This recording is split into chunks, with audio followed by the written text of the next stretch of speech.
是不适合在冷气房生长的。所以我们上面您看到的这边就是有这个阳光啊洒落，或是下一点点小雨的话，我们都会让它直接落进来。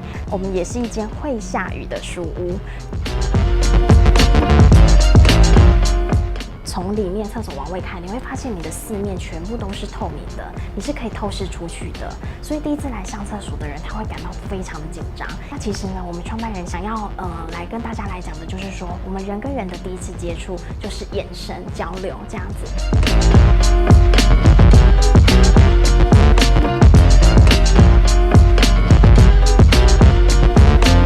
就在这边就是重新再感受一下这些书的魅力，我觉得还不错。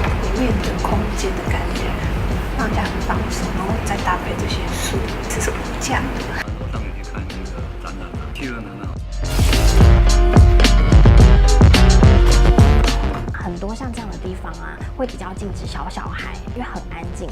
可是我们是完全欢迎小孩，那我们也欢迎毛小孩过来，对，只要是不落地，它都可以一起来。